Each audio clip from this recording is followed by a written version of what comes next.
ഈ cutting south കേട്ടിട്ടില്ലേ രോഹിണി? അതിൻ്റെ നടത്തിപ്പിനായി സംഘാടകർ കാനഡ ഫണ്ടിംഗ് സ്വീകരിച്ചിരിക്കുന്നു. അത് വിദേശകാര്യ മന്ത്രാലയം അറിയാതെ. കനേഡിയൻ ഹൈക്കമ്മീഷനുമായി സ്പോൺസർഷിപ്പ് കരാർ ഉണ്ടാക്കി സംഘാടകർ $4000 കൈപ്പറ്റിയിരുന്നു. ഇതിന് അനുമതി തേടിയിരുന്നില്ല എന്ന് വിദേശകാര്യ മന്ത്രാലയം വ്യക്തമാക്കുന്നു. ഇതിൻ്റെ രേഖകൾ ജനം ടിവിക്ക് ലഭിച്ചു. ഗൗതം അനന്തനാരായണൻ വിവരങ്ങളുമായി ചേരുന്നുണ്ട്. ഗൗതം, എന്താണ് ശരിക്കും വെളിവായത് ഈ രേഖകളിലൂടെ?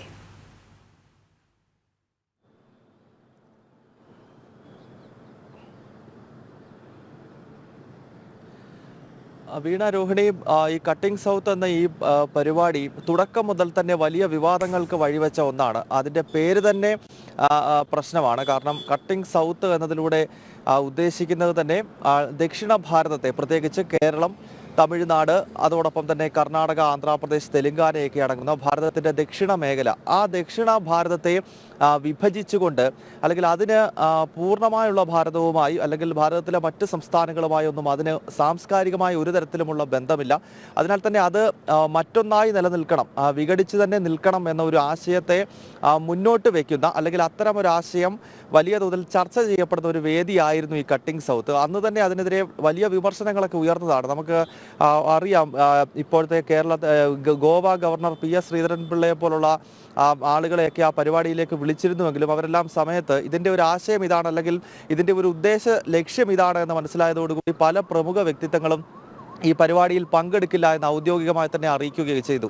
ഇപ്പോൾ അതിൻ്റെ നടത്തിപ്പുമായി ബന്ധപ്പെട്ട് കഴിഞ്ഞ കുറേ നാളുകളായി വിവാദങ്ങൾ നിലനിൽക്കുന്നുണ്ട്. അതിലൊരു വളരെ പ്രധാനപ്പെട്ട രേഖയാണ് നമുക്ക് ലഭ്യമായിട്ടുള്ളത്. അതായത് ഈ കട്ടിംഗ് സൗത്തിൻ്റെ പ്രധാനപ്പെട്ട നടത്തിപ്പുകാർ കേരള മീഡിയ അക്കാഡമി ആയിരുന്നു. കേരള മീഡിയ അക്കാഡമിയും അതോടൊപ്പം തന്നെ മറ്റ് ചില സ്പോൺസേഴ്സ് എന്ന് അവകാശപ്പെടുന്ന ന്യൂസ് മിനിറ്റ്, അതോടൊപ്പം തന്നെ ന്യൂസ് ലൗണ്ടറി തുടങ്ങിയ മാധ്യമ സ്ഥാപനങ്ങളും ഇതിൻ്റെ സ്പോൺസർഷിപ്പ്മാരായി അറിയപ്പെടുന്നുണ്ട്. അവർ കനേഡിയൻ ഹൈക്കമ്മീഷനുമായി ഒരു സ്പോൺസർഷിപ്പ് കരാർ ഉണ്ടാക്കി എന്നതാണ് വലിയ വിവാദമായത്. $4000 സ്പോൺസർഷിപ്പ് കരാറാണ് കനേഡിയൻ ഹൈക്കമ്മീഷനുമായി ഈ ന്യൂസ് മിനിറ്റും ന്യൂസ് ലോണ്ടറിയും ഒക്കെ ഈ കട്ടിംഗ് സൗത്ത് എന്ന പരിപാടി സംഘടിപ്പിക്കുന്നതിനായി ഇത്തരത്തിലൊരു ധാരണയിൽ കരാർ ഉണ്ടാക്കിയത്. ആ കരാർ രൂപപ്പെടുത്തിയത് കേന്ദ്ര വിദേശകാര്യ മന്ത്രാലയത്തിൻ്റെ അറിവോടെ അല്ല എന്ന വളരെ സുപ്രധാനമായ വാർത്തയാണ് നമ്മൾ ഈ നിമിഷം പുറത്തുവിടുന്നത്. അതായത് നമുക്കറിയാം, FCRA നിയമം എന്നത് ഏതൊരു കാര്യത്തിന് വേണ്ടിയും വിദേശ ഫണ്ടുകൾ സ്വരൂപിക്കുമ്പോൾ അല്ലെങ്കിൽ വിദേശ ഫണ്ടുകൾ സ്വീകരിക്കുന്ന ഘട്ടത്തിൽ അതിന് കൃത്യമായും കേന്ദ്ര സർക്കാരിൻ്റെ അനുമതി വേണം, പ്രത്യേകിച്ച് കേന്ദ്ര വിദേശകാര്യ മന്ത്രാലയത്തിൻ്റെ അനുമതി വേണം. അത്തരം അനുമതി ഇല്ലാതെ സ്വീകരിക്കുന്ന ഫണ്ടുകൾക്ക് മേൽ കേന്ദ്ര സർക്കാരിനും കേന്ദ്ര ഏജൻസികൾക്കും കൃത്യമായ നടപടിയെടുക്കാൻ സ്വീകരിക്കും. അതിന് ധാരാളം ഉദാഹരണങ്ങൾ നമുക്ക് മുന്നിലുണ്ട്. പ്രത്യേകിച്ച് 2014 നരേന്ദ്രമോദി സർക്കാർ ദേശീയ തലത്തിൽ അധികാരത്തിലെത്തിയതിനു ശേഷം FCRA ഫണ്ടിങ്ങുമായി ബന്ധപ്പെട്ടുള്ള നിയമങ്ങൾ കർശനമാക്കിയിരിക്കുകയാണ്. അതുമായി ബന്ധപ്പെട്ട് പല NGOകളുടെയും പ്രവർത്തനം വരെ സ്തംഭിച്ച കാര്യങ്ങൾ നമുക്ക് അറിയാവുന്നതാണ്. ഇപ്പോൾ ഏറ്റവും വലിയ വിവാദ വിഷയമായി ഇത് മാറുന്നത് ഈ ന്യൂസ് മിനിറ്റും ന്യൂസ് ലൗണ്ടറിയും ഉൾപ്പെടെയുള്ള സ്ഥാപനങ്ങൾ ഈ കട്ടിംഗ് സൗത്തുമായി ബന്ധപ്പെട്ട് കനേഡിയൻ ഹൈക്കമ്മീഷനുമായി ഇത്തരത്തിൽ ഒരു സ്പോൺസർഷിപ്പ് കരാർ ഉണ്ടാക്കിയത്, അല്ലെങ്കിൽ ഈ $4000 കൈപ്പറ്റിയിരിക്കുന്നത്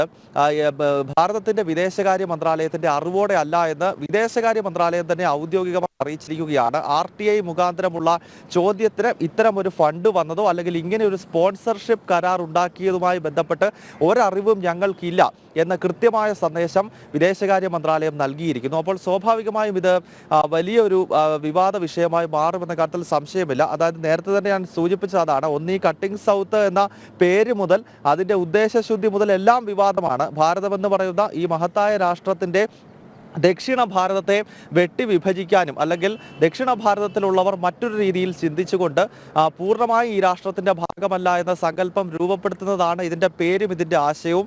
അന്ന് മുതൽ തന്നെ പല പ്രമുഖ വ്യക്തിത്വങ്ങൾ ഈ പരിപാടിയിൽ നിന്നും പിന്മാറിയിരുന്നു. പക്ഷേ കേരളത്തിൻ്റെ മുഖ്യമന്ത്രി പിണറായി വിജയൻ ഓൺലൈൻ മുഖാന്തരം പങ്കെടുത്തു. നേരിട്ട് പങ്കെടുക്കാതെ ഓൺലൈൻ മുഖാന്തരം ഈ പരിപാടി ഉദ്ഘാടനം ചെയ്യുകയും ഒക്കെ ചെയ്തിരുന്നു. അതുമായി ബന്ധപ്പെട്ട് വിവാദം അന്ന് മുതൽ തന്നെ കത്തി നിൽക്കുന്നതാണ്. അതിന് ബദലായാണ് പിന്നീട് വിവിധ ദേശീയ പ്രസ്ഥാനങ്ങൾ കൊണ്ട് ബ്രിഡ്ജിംഗ് സൗത്ത് എന്ന ആശയം മുന്നോട്ട് വയ്ക്കുകയും ദക്ഷിണ ഭാരതവും ഭാരതത്തിന്റെ മറ്റ് സംസ്ഥാനങ്ങളും തമ്മിലുള്ള അവേദ്യമായ ബന്ധവും ഈ രാഷ്ട്രവും ദക്ഷിണ മേഖലയും തമ്മിലുള്ള ബന്ധം എന്താണ് എന്നതിനെപ്പറ്റി പുതുതലമുറയ്ക്ക് കൂടുതൽ ദൃഢമായി അവരിലേക്ക് ആശയങ്ങൾ എത്തിക്കുക എന്ന ലക്ഷ്യത്തോടെയാണ് പിന്നീട് ബ്രിഡ്ജിംഗ് സൗത്ത് ഒക്കെ തുടങ്ങിയത്. നമുക്കറിയാം, ബ്രിഡ്ജിംഗ് സൗത്തിന്റെ അവസാനത്തെ എഡീഷൻ അടുത്തിടെ തിരുവനന്തപുരത്താണ് നടന്നത്. അപ്പോൾ അത്തരത്തിലൊരു വലിയ വിവാദമായി കട്ടിംഗ് സൗത്ത് മാറുന്നതിനിടയിലാണ് ഇപ്പോൾ ഈ വിദേശ ഫണ്ട് സ്വരൂപിച്ചതിൽ തങ്ങൾക്ക് ഒരറിവുമില്ല എന്ന വെളിപ്പെടുത്തൽ ഇപ്പോൾ കേന്ദ്ര വിദേശകാര്യ മന്ത്രാലയം കൂടി നടത്തുന്നത്. വീണ. ഗൗതം, എന്തായാലും ഇതിനൊരു വിശദീകരണം നൽകിയല്ലേ മതിയാവുകയുള്ളൂ. കാരണം $4000 സംഘാടകർ സ്വീകരിച്ചിരിക്കുന്നത്. ഇത് എന്തിനായിരുന്നു എന്നുള്ളതിന് കൃത്യമായ ഒരു വിശദീകരണം, ഇത് ഏത് രീതിയിലൊക്കെ ചിലവഴിച്ചു, ആരിലോട്ടൊക്കെ എത്തി എന്നുള്ളതിലൊരു വിശദീകരണം നൽകേണ്ടി വരില്ലേ സംഘാടകർക്ക്? രോഹിണി, ഇതിൻ്റെ വലിയ മറ്റൊരു പ്രധാനപ്പെട്ട വിഷയം, ഇതിൻ്റെ പ്രധാനപ്പെട്ട സംഘാടകർ കേരള മീഡിയ അക്കാഡമിയാണ്. കേരള മീഡിയ അക്കാഡമി ആദ്യഘട്ടത്തിൽ ചില കാര്യങ്ങൾ തുറന്നു പറയാൻ സമ്മതിച്ചിരുന്നില്ല. മാത്രമല്ല, ആദ്യഘട്ടത്തിൽ അവരും ഈ പരിപാടിയെ കട്ടിംഗ് സൗത്ത് എന്ന രീതിയിലൊക്കെയാണ് വിശേഷിപ്പിച്ചതെങ്കിലും പിന്നീട് വിവാദമായതോടുകൂടി ഗ്ലോബൽ മീഡിയ സബ്മിറ്റ് എന്ന ഒരു പരിപാടിയാണ് നടന്നതെന്നും അത് കട്ടിംഗ് സൗത്ത് എന്നല്ല അതിൻ്റെ പേര് എന്ന രീതിയിൽ വരെ കേരള മീഡിയ അക്കാഡമി പിന്നീട് അത് തിരുത്തി പറയാൻ ശ്രമിക്കുന്നുണ്ട്. മാത്രമല്ല, അവരിപ്പോൾ പറഞ്ഞുകൊണ്ടിരിക്കുന്നത് കേരള മീഡിയ അക്കാഡമി സ്വന്തം നിലയിലാണ് ഈ പരിപാടി നടത്തിയത്. ഏതാണ്ട് 44 ലക്ഷം രൂപ മുടക്കിയാണ് ഇത്തരത്തിൽ കട്ടിംഗ് സൗത്ത് സംഘടിപ്പിച്ചത് എന്നാണ് ഇപ്പോൾ മീഡിയ അക്കാഡമി വ്യക്തമാക്കുന്നത്. അങ്ങനെ വരുമ്പോഴും അതിനകത്തൊരു പ്രശ്നം, ഈ ന്യൂസ് ലോണ്ടറിയും ന്യൂസ് മിനിറ്റും ഒക്കെ പിന്നീട് എങ്ങനെ ഈ കനേഡിയൻ ഹൈക്കമ്മീഷനുമായി ഇത്തരത്തിലൊരു സ്പോൺസർഷിപ്പ് കരാർ ഉണ്ടാക്കിയെന്ന വളരെ പ്രസക്തമായ ചോദ്യം ഉയരുന്നുണ്ട്. കാരണം കട്ടിംഗ് സൗത്തിന്റെ പ്രധാനപ്പെട്ട സംഘാടകരായിട്ടുള്ള കേരള മീഡിയ അക്കാഡമി ഇപ്പോൾ പറയുന്നത്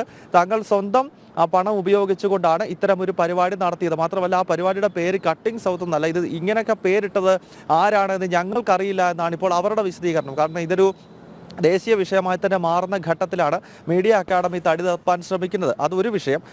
മാത്രമല്ല, അവർ ചൂണ്ടിക്കാണിക്കുന്നത് ഈ പരിപാടി നടത്തിയതിൻ്റെ ചെലവ് മുഴുവൻ തങ്ങളാണ് വഹിച്ചത് എന്ന് മീഡിയ അക്കാഡമി വെളിപ്പെടുത്തുമ്പോൾ പിന്നീട് ഈ സ്പോൺസർഷിപ്പ് കരാറുമായി ബന്ധപ്പെട്ട് ലഭിച്ചിട്ടുള്ള കാനഡയിൽ നിന്നും ലഭിച്ചിട്ടുള്ള $4000 എവിടെ ചെലവാക്കി, അല്ലെങ്കിൽ എങ്ങനെയാണ് ഇങ്ങനെ ഒരു സ്പോൺസർഷിപ്പ് കരാർ ഇത്തരം ഒരു പരിപാടിയുടെ പേരിൽ സംഘടിപ്പിച്ചത് തുടങ്ങിയ വിഷയങ്ങളാണ് സ്വാഭാവികമായും ഇനിയും ഈ ന്യൂസ് ലോണ്ടറിയും ന്യൂസ് മിനിറ്റും ഉൾപ്പെടെയുള്ള മാധ്യമ സ്ഥാപനങ്ങൾ അല്ലെങ്കിൽ ഇത്തരം ഒരു സ്പോൺസർഷിപ്പ് കരാർ ഉണ്ടാക്കിയ ആളുകൾ വ്യക്തമാക്കേണ്ടത്. എന്തായാലും ഇത് വലിയ വിവാദ വിഷയമായി വരും ദിവസങ്ങളിലും അത് അങ്ങനെ വെറുതെ ചർച്ച ചെയ്തു പോയാൽ മതിയോ ഗൗതം? നടപടി ഉണ്ടാകട്ടെ. കാരണം ഒന്നുകിൽ ഈ കട്ടിംഗ് സൗത്ത് എന്ന് പറയുന്നത് തന്നെ ഒരു വിഘടനവാദം വളർത്തുക എന്നുള്ള ഉദ്ദേശത്തോടു കൂടി കൊണ്ടുവന്ന ഒരു മൂവ്മെന്റ് ആണ്. എന്ന് മാത്രമല്ല, ഇപ്പോൾ വെളിവാകുന്ന അനുസരിച്ചാണെങ്കിൽ കേന്ദ്ര വിദേശകാര്യ മന്ത്രാലയത്തിന്റെ അനുമതി ഇല്ലാതെയാണ് ഇത്തരത്തിൽ വിദേശ എംബസികളുമായോ അല്ലെങ്കിൽ ഹൈക്കമ്മീഷനുകളുമായോ സഹകരിച്ചുകൊണ്ട് ഇങ്ങനെ ഫണ്ടിങ് സ്വീകരിക്കാൻ പാടില്ല, നിയമവിരുദ്ധമാണല്ലോ. അപ്പോൾ അത് വെളിവായ സാഹചര്യത്തിൽ അതിൻ്റെ രേഖകൾ അതിന് പ്രത്യേകിച്ച് കാനഡയിൽ നിന്ന്, അപ്പോൾ അതെല്ലാം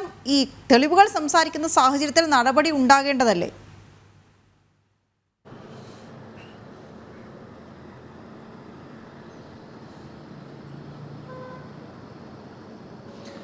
വീണ, തീർച്ചയായും നടപടി ഇതുമായി ബന്ധപ്പെട്ട് ഉണ്ടാകാനുള്ള സാധ്യതയാണുള്ളത്. കേന്ദ്ര ഏജൻസികൾ ഈ കട്ടിംഗ് സൗത്തുമായി ബന്ധപ്പെട്ട് നേരത്തെ തന്നെ അന്വേഷണം ആരംഭിച്ചിരുന്നതായി നമുക്ക് മനസ്സിലാക്കാൻ സാധിച്ചിരുന്നു. അതിൻ്റെ ഭാഗമായിട്ടാണ് പിന്നീട് മീഡിയ അക്കാഡമി ഉൾപ്പെടെയുള്ളവർ ഇതിൻ്റെ പേര് കട്ടിംഗ് സൗത്ത് എന്നല്ല എന്ന വിശദീകരണം പോലും നൽകിയത്. അവരിതിന് മറ്റൊരു പേരാണ് ഇട്ടിരുന്നതെന്നും ഈ കട്ടിംഗ് സൗത്ത് എന്ന രീതിയിലേക്ക് ഇതിന് പേര് നൽകിയതും അല്ലെങ്കിൽ ഇതിൻ്റെ ബ്രോഷറുകൾ അടിച്ചിറക്കിയതിലും ഞങ്ങൾക്ക് പങ്കില്ല എന്ന് കേരള മീഡിയ അക്കാഡമി ഉൾപ്പെടെ പറഞ്ഞു തുടങ്ങിയത് ഒരുപക്ഷെ കേന്ദ്ര രഹസ്യാന്വേഷണ വിഭാഗത്തിന്റെ കൃത്യമായ ഇടപെടലിന്റെ അടിസ്ഥാനത്തിലാകും. അതിനൊപ്പമാണ് ഇപ്പോൾ ഈ പുതിയ RTI കൂടി പുറത്തു വരുന്നത്. അതായത് കാനഡയുമായി ഇത്തരത്തിൽ ഒരു ധാരണയിലെത്തിയത് അല്ലെങ്കിൽ സ്പോൺസർഷിപ്പ് കരാറ് രൂപപ്പെടുത്തുമ്പോൾ അതിൽ വിദേശകാര്യ മന്ത്രാലയം അറിഞ്ഞിട്ടില്ല അല്ലെങ്കിൽ തങ്ങളുടെ അനുമതി ഇതിനില്ല എന്ന് പറയുമ്പോൾ സ്വാഭാവികമായും ഇനിയും കേന്ദ്ര ഏജൻസികൾ അതുമായി ബന്ധപ്പെട്ടുള്ള അന്വേഷണം കൂടി നടത്തേണ്ടതുണ്ട്. അങ്ങനെ വരുമ്പോൾ ഇതിന്റെ സംഘാടകർ അല്ലെങ്കിൽ ഈ പരിപാടിയുടെ പേരിൽ ഫണ്ടിങ്ങും മറ്റും നടത്തിയിട്ടുള്ള ആളുകൾ കൃത്യമായി തന്നെ കുടുങ്ങുന്ന രീതിയിലേക്കൊരു ഇടപെടൽ കേന്ദ്ര ഏജൻസികളുടെ ഭാഗത്ത് നിന്ന് ഉണ്ടാകും എന്ന് തന്നെ വേണം നമുക്ക് മനസ്സിലാക്കാൻ.